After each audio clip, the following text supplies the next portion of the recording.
धाकड़ खबर बेखौफसमा बेबाक अंदाज। धाकड़ खबर के न्यूज रूम से मैं आपके साथ हूं अकरम रईस खान। अलीगढ़ मुस्लिम यूनिवर्सिटी यानी के AMU, इसका नाम सामने आते ही कुछ भाजपा के नेता, कुछ भगवाधारी जो आजकल नेता पैदा हो गए हैं, वो बवाल मचाना शुरू कर देते हैं। इसे आतंकवादियों का, जिहादियों का अड्डा बताना शुरू कर देते हैं और यही काम भोपू मीडिया के दलाल, चाटुकार और दंगाई पत्रकारों का होता है। आज अलीगढ़ मुस्लिम यूनिवर्सिटी की स्थापना हुए 100 साल पूरे हो गए। इस मौके पर देश के प्रधानमंत्री नरेंद्र मोदी ने अलीगढ़ मुस्लिम यूनिवर्सिटी के छात्रों को संबोधित किया है, लेकिन यहीं से बहुत सारे सवाल पैदा हो जाते हैं कि प्रधानमंत्री नरेंद्र मोदी अलीगढ़ मुस्लिम यूनिवर्सिटी के बारे में क्या कहते हैं और उनके भोंपू मीडिया के दलाल, चाटुकार और दंगाई पत्रकार किस तरीके की भाषा अभी भी बोल रहे हैं। दोनों को आमने सामने रखते हुए खबर आपके सामने रखने जा रहा हूं। खबर को 3 हिस्से में आपके सामने रखूंगा। सबसे पहले मीडिया का क्रांतिकारी चेहरा आपके सामने रखने जा रहा हूं, देख लीजिए।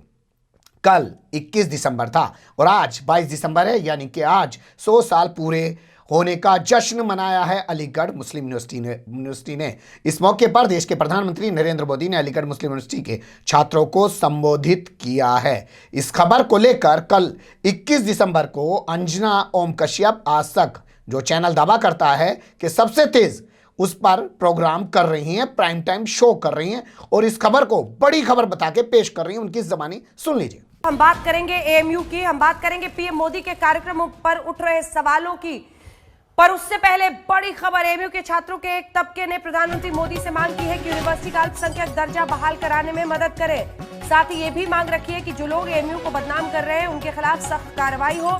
छात्रों ने यह भी मांग रखी है कि AMU को आतंकवाद की नर्सरी कहने वालों के खिलाफ कार्रवाई हो। छात्र संघ के पूर्व उपाध्यक्ष ने प्रधानमंत्री को चिट्ठी लिखी है और तो प्रधानमंत्री मोदी कल AMU के शताब्दी कार्यक्रम में शामिल होंगे। 1964 के बाद यह दूसरा मौका है जब देश के प्रधानमंत्री AMU के कार्यक्रम में शामिल होंगे। मोदी वीडियो कॉन्फ्रेंसिंग के जरिए इसमें शामिल होंगे, लेकिन मशहूर इतिहासकार इरफान हबीब ने PM मोदी के शामिल होने पर सवाल खड़े किए हैं। यह रिपोर्ट फिर चर्चा की। ध्यान रखिएगा, सबसे तेज चैनल। अब जरा ABP न्यूज का ये वीडियो जो मैं आपके सामने रखने जा रहा हूं, देखिएगा। 17 दिसंबर को ही ABP न्यूज के हुंकार प्रोग्राम में, यानी कि हुंकार में डिबेट कर चुकी हैं रूबिका लियाकत इस मुद्दे पर, और वो 17 तारीख को इस खबर को बड़ी खबर बता रही थी। 22 दिसंबर को PM मोदी AMU के 100 साल के कार्यक्रम में ऑनलाइन छात्रों को संबोधित करेंगे। जाहिर है ये मौका बड़ा है। देश की एक सेंट्रल यूनिवर्सिटी के कार्यक्रम में प्रधानमंत्री का शामिल होना फख्र की बात है, लेकिन AMU में कुछ ऐसे छात्र हैं जिनके लिए PM का प्रोग्राम में शामिल होना विरोध का मुद्दा हो गया है। ये छात्र कह रहे हैं कि PM मोदी को काले झंडे दिखाएंगे। आरोप यह भी लग रहा है कि वाइस चांसलर ने अपने फायदे के लिए PM को AMU के कार्यक्रम में इनविटेशन भेजा। ये वही छात्र हैं जो यूनिवर्सिटी में जिन्ना की तस्वीर होने का तो समर्थन करते हैं, लेकिन PM के देश के मुखिया के कार्यक्रम में उन्हें आपत्ति होती है। आज हुंकार इसी मुद्दे पर। सुन लिया आपने, अंजना ओम कश्यप 21 तारीख को इसे बड़ी खबर बता रही है, रूबिका लियाकत इसको 17 तारीख को बड़ी खबर बता रही है। तो इनका चरित्र जो है वो यही है कि हर चीज को बड़ी खबर बताते हैं, एक 17 में, एक 21 में। अब देखिए, जो अपने आप को सबसे ज्यादा सत्ता के करीबी दिखाने की कोशिश करने में लगे रहते हैं, प्रधानमंत्री का इंटरव्यू करते हैं, अमित शाह का इंटरव्यू करते हैं। नाम है सुधीर चौधरी, जी न्यूज के जो है वो एडिटर हैं। वो अपने DNA में 21 दिसंबर को इस पे बात कर रहे हैं। लेकिन JNU की तरह AMU भी पिछले कुछ वर्षों से विवादों में रहा है। कभी यूनिवर्सिटी में मोहम्मद अली जिन्ना के पोस्टर्स को लेकर विवाद हुआ, तो कभी नए नागरिकता कानून के विरोध में AMU के छात्रों ने प्रदर्शन किए, और अब इस यूनिवर्सिटी के छात्रों का एक समूह प्रधानमंत्री मोदी के संबोधन का भी विरोध कर रहा है। लेकिन जब एक प्रधानमंत्री देश को जोड़ने का काम कर रहा हो, तो कुछ लोगों को इससे आपत्ति कैसे हो सकती है? यही समझने के लिए आपको आज AMU यानी अलीगढ़ मुस्लिम यूनिवर्सिटी के इतिहास पर भी एक नजर डालनी पड़ेगी। एक फ्लैशबैक आपको आज हम दिखाएंगे। सुन लिया आपने तीनों चैनलों का। सुन के एक बात का आइडिया लगा लीजिए, या तो इनको काम बांटा गया है कि भैया तू पहले दिन कर, दूसरे दिन वो करेगा, और भैया घटना के दिन से पहले, यानी कि जिस दिन प्रधानमंत्री को जाना है, भाई ये भी तो एक घटना है, उस घटना से पहले लोगों की याद ताज़ा कराने के लिए, कुछ मामले को गर्म करने के लिए, लोगों का अट्रैक्शन पैदा करने के लिए जी न्यूज़ और आज तक उस दिन करेगा। क्या ऐसा डिसाइड करके कराया गया? अब खबर के दूसरे हिस्से की तरफ चलते हैं। एक खास तस्वीर जो मुझे लगी प्रधानमंत्री नरेंद्र मोदी के संबोधन में, वो मुझे लगता है अलग से आपके सामने रखनी जरूरी है, इसलिए इस हिस्से को तैयार किया है खबर के। आप जानते हैं मुस्लिम महिलाओं को लेकर किस तरीके की सोच है, मुस्लिम बच्चियों को लेकर किस तरीके की सोच है। हालांकि उस सोच को शाहीन बाग ने काफी हद तक तोड़ा है। महिलाओं ने साबित कर दिया कि मुस्लिम महिलाएं बहुत पढ़ी लिखी, काबिल हैं, समझदार हैं, सब चीजों को जानती समझती हैं। लेकिन प्रधानमंत्री की जबानी सुनिए, किस तरीके से प्रधानमंत्री कह रहे हैं कि अलीगढ़ मुस्लिम यूनिवर्सिटी एक ऐसी यूनिवर्सिटी है जिसके पास एक ऐसा गौरवान्वित इतिहास है, जो कह सकते हैं कि उसके फाउंडर वाइस चांसलर जो हैं सुल्तान बेगम रही हैं, और यहां किस तरीके से बच्चियां आगे बढ़ रही हैं पढ़ाई के मैदान में। आपकी अलीगढ़ मुस्लिम यूनिवर्सिटी में भी स्कूल ड्रॉप आउट छात्र छात्राओं के लिए ब्रिज कोर्स चलाया जा रहा है। और अभी मुझे एक और बात बताई गई है जो बहुत अच्छी लगी है। एएमयू में अब फीमेल स्टूडेंट्स की संख्या बढ़कर 35% हो गई है। मैं आप सबको बधाई देना चाहूंगा। साथियों, जेंडर के आधार पर भेदभाव न हो, सबको बराबर अधिकार मिले, देश के विकास का लाभ सबको मिले, ये एएमयू की स्थापना की प्राथमिकताओं में था। आज भी एएमयू के पास ये गौरव है कि इसकी फाउंडर चांसलर की जिम्मेदारी बेगम सुल्तान ने संभाली थी। 100 साल पहले की परिस्थितियों में यह किया जाना कितना बड़ा काम था, इसका अंदाज लगाया जा सकता है।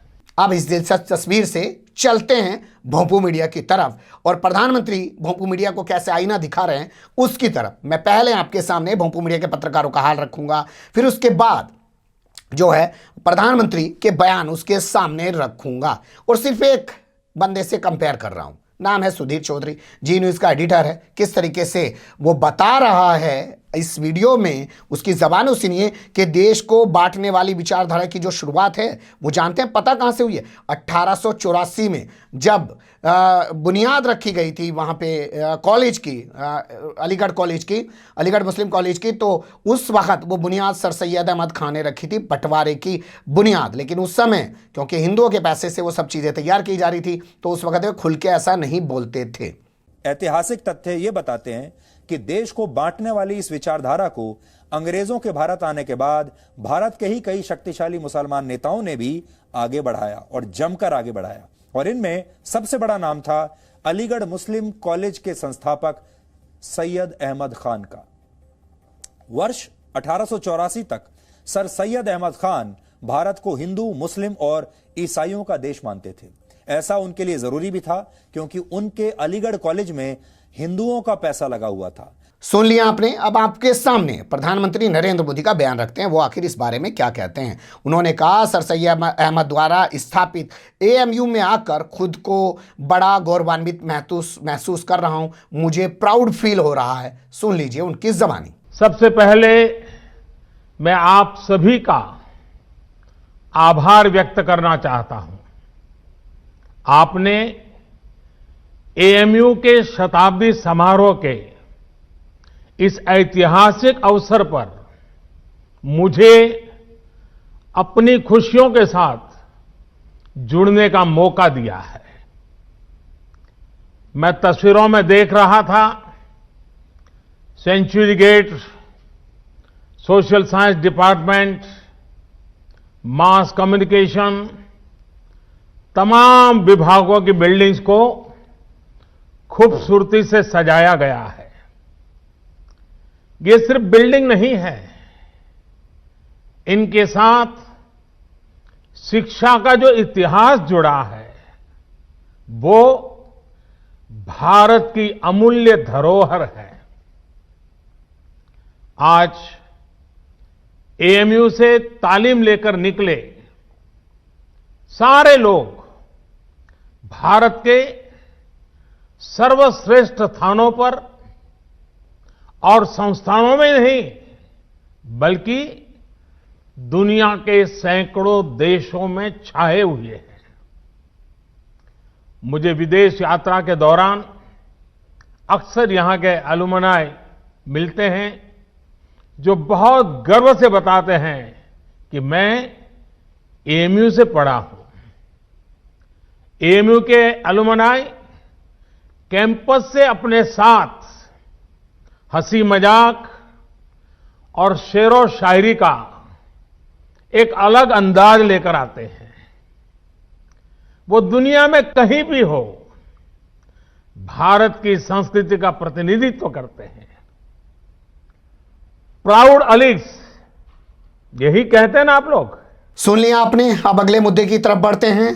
पहले सुधीर चौधरी का हाल आपके सामने रखते हैं, किस तरीके से उसने अपने डीएनए प्रोग्राम में बताया कि अंग्रेजों के साथ मिलकर 1985 में कांग्रेस बनने के बाद ही इन्होंने जो सर सैयद अहमद खान हैं, समाज में तुष्टीकरण का बीज बो दिया था। लोग आज बात करते हैं तुष्टीकरण की, ये बुनियाद तो 1885 में ही बो दी थी सर सैयद अहमद खान ने। सुन लीजिए। वर्ष 1885 में इंडियन नेशनल कांग्रेस बनने के बाद जब ब्रिटिश सरकार ने स्वतंत्रता सेनानियों का उत्पीड़न शुरू किया, तब सर सैयद अहमद खान ने अंग्रेजी सरकार का पक्ष लेना शुरू कर दिया। उन्हें उम्मीद थी कि इससे उनके कॉलेज को सरकारी समर्थन मिल जाएगा, यानी सरकार से पैसा मिलेगा और मुसलमानों को ज्यादा से ज्यादा सरकारी नौकरियां भी इसके बाद मिल पाएंगी, यानी यहां भी एक लालच था। आज से 134 वर्ष पहले ही राजनीतिक फायदे के लिए समाज में तुष्टीकरण के बीज बो दिए गए थे। सुन लिया, ये सर सैयद अहमद खान को तुष्टीकरण की राजनीति का जनक बता रहे हैं और 1885 में उन्होंने अंग्रेजों के साथ मिलकर वो तमाम चीजें पैदा कर दी थी। लेकिन अब प्रधानमंत्री मोदी का बयान सुनिए। वो कह रहे हैं कि इस मिट्टी से कई स्वतंत्रता सेनानी पैदा हुए हैं जिन्हें वो अपना पूर्वज मानते हैं। सुन लीजिए। यहां अलीगढ़ मुस्लिम यूनिवर्सिटी में इन मुद्दों पर बात करना मेरे लिए इसलिए भी स्वाभाविक है क्योंकि यहां से स्वतंत्रता के अनेक सेनानी निकले हैं, इस मिट्टी से निकले हैं। इन स्वतंत्रता सेनानियों की भी अपनी पारिवारिक, सामाजिक, वैचारिक परवरिश थी, अपने अपने विचार थे। लेकिन जब गुलामी से मुक्ति की बात आई तो सारे विचार आजादी के एक लक्ष्य के साथ ही जुड़ गए। साथियों, हमारे पूर्वजों ने जो आजादी के लिए किया, वही काम अब आपको, युवा पीढ़ी को नए भारत के निर्माण के लिए करना है। एक एक चीज देखते चलिएगा, आपको खुद ब खुद समझ आ जाएगी, हमें ज्यादा कुछ कमेंटबाजी करने की जरूरत नहीं है। तीसरे खबर जो उठाई सुधीर चौधरी ने, उसमें दावा किया कि 14 मार्च 1888 को मेरठ में सर सैयद अहमद खान ने एक ऐसा भाषण दिया जिसमें उन्होंने कहा कि मुसलमानों के लिए बेहतर है देश में अंग्रेजों की सरकार बनी रहे, वरना हिंदू उनको यहां रहने नहीं देंगे। सुन लीजिए। 14 मार्च 1888 को मेरठ में दिए एक ऐतिहासिक भाषण में सर सैयद अहमद खान ने कहा था, अगर आज अंग्रेज देश छोड़कर चले जाते हैं तो हिंदू और मुसलमान एक साथ नहीं रह सकते। अगर मुसलमान चाहते हैं कि इस देश में वो सुरक्षित रह सकें तो इसके लिए जरूरी है कि अंग्रेजों की सरकार चलती रहे। अब इसके जवाब में मोदी जी क्या बोलते हैं वो थोड़ा सा सुन लीजिए, फिर आपको खुद ही चीजें समझ आएंगी। सर सैयद अहमद द्वारा स्थापित किए गए मूल्यों और एएमयू द्वारा आज देश के लिए निभाई जा रही भूमिका की मैं भूरी भूरी प्रशंसा करता हूं, नमन करता हूं। एएमयू की ये पहचान, इस सम्मान का आधार उसके वो मूल्य रहे हैं जिन पर सर सैयद अहमद खान द्वारा इस संस्थान की स्थापना की गई है। ऐसे प्रत्येक छात्र छात्रा और इन 100 वर्षों में एएमयू के माध्यम से देश की सेवा करने वाले प्रत्येक टीचर प्रोफेसर का भी मैं अभिनंदन करता हूं। अभी कोरोना के इस संकट के दौरान भी एएमयू ने जिस तरह समाज की मदद की वो अभूतपूर्व है। सुन लिया वो क्या बता रहा है और प्रधानमंत्री नरेंद्र मोदी क्या बता रहे हैं। हालांकि ये भोंपू मीडिया का सबसे बड़ा वाला पत्रकार है, 100 करोड़ की रिश्वत मांगने के मामले में जेल में गया। जब से बाहर आया तब से भाजपा ने Y+ सिक्योरिटी दे दी, जैसे कंगना रनौत को Y+ दे दी है, जैसे शुभेंदु अधिकारी को Z+ दे दी है, जो भाजपा समर्थित होते हैं उनको दी जाती है। और प्रधानमंत्री का इंटरव्यू भी इसी ने किया था, पकोड़े वाला। अब चौथा जो मुद्दा इसने उठाया वो आपके सामने रखते हैं। 1928 से लेकर 1940 तक का ये पत्रकार इतिहास बताता है और कहता है कि पाकिस्तान जो है वो सर सैयद अहमद खां की जो है शुरुआत डालने वाली, जो बांटने वाली राजनीति की थी, उसी की वजह से पैदा हुआ और असल वो 1940 में सामने आया। वर्ष 1928 में गुलाम हसन शाह काजमी नाम के एक पत्रकार ने पाकिस्तान नाम से एक अखबार शुरू करने की अर्जी दी। सोचिए, उसी जमाने में एक नया अखबार जिसका नाम ही पाकिस्तान होगा। फिर वर्ष 1933 में चौधरी रहमत अली ने नाउ और नेवर नाम से एक बुकलेट निकाली। इस बुकलेट में पहली बार पाकिस्तान नाम के एक मुस्लिम देश का जिक्र हुआ। वर्ष 1940 आते आते मोहम्मद अली जिन्ना और मुस्लिम लीग ने हिंदुस्तान से पाकिस्तान को अलग करने की बात खुलकर कहनी शुरू कर दी। यानी हिंदुओं से नफरत के जो बीज सर सैयद अहमद खान ने बोए थे, उसे जिन्ना ने एक बहुत बड़े वृक्ष में बदल दिया था। और सर सैयद अहमद खान का मतलब है एएमयू। कुल मिला के आपने चारों खबरों के जरिए समझा होगा, सुधीर चौधरी ने हद दर्जे तक जाकर सर सैयद अहमद खां की शख्सियत को पूरी तरीके से बदनाम करने में कोई कमी नहीं छोड़ी। अपने तथ्यात्मक ऐतिहासिक जो चीज़ें हैं उन्हें रखी और लोगों के दिमाग में ठूस ठूस के भरने की कोशिश की। लेकिन उनके चौथे सवाल पर भी प्रधानमंत्री नरेंद्र मोदी क्या कहते हैं सर सैयद अहमद खां को लेके, वो मैं आपके सामने रख रहा हूं। सर सैयद अहमद खां ने कहा था कि जाति, मत और मजहब से ऊपर उठकर देश हित में सोचना चाहिए, और जब आदमी देश हित में सोचेगा तो वो सभी के लिए करेगा। सुन लीजिए। मैं आपको सर सैयद द्वारा कही गई एक बात, उस बात की आज याद दिलाना चाहता हूं।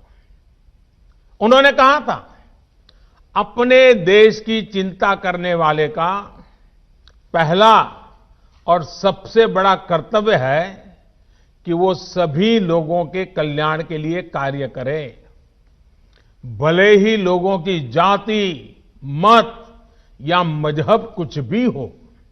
साथियों, अपनी इस बात को विस्तार देते हुए सर सैयद ने एक उदाहरण भी दिया था। उन्होंने कहा था, जिस प्रकार मानव जीवन और उसके अच्छे स्वास्थ्य के लिए शरीर के हर अंग का स्वस्थ रहना जरूरी है, वैसे ही देश की समृद्धि के लिए भी उसका हर स्तर पर विकास होना आवश्यक है। कुल मिलाकर ये कि अच्छा बुरा आप देखिए, वो मेरा काम नहीं है। कुछ चीज़ें समेट के आपके सामने रखने की कोशिश की। घंटों की थोड़ी सी मशक्कत ज़रूर हुई, क्योंकि आज ज़्यादा खबरें कर भी नहीं पाए। भाई छाँट छाँट के चीज़ों को निकालना, आपके सामने रखना, तो थोड़ी सी मेहनत तो बनती है। अच्छी बुरी जो भी खबर लगी हो, कमेंट्स के रूप में आप लोग अपनी राय दे सकते हैं। खबर को लाइक कर सकते हैं, चैनल को सब्सक्राइब कर सकते हैं और ज़्यादा से ज़्यादा हमारी खबरों को शेयर कर सकते हैं। फिर ऐसे ही किसी सुलगते हुए या उलझते मुद्दे लेकर मैं आपके सामने हूँगा हाजिर। फिलहाल अभी मुझे नहीं इजाज़त।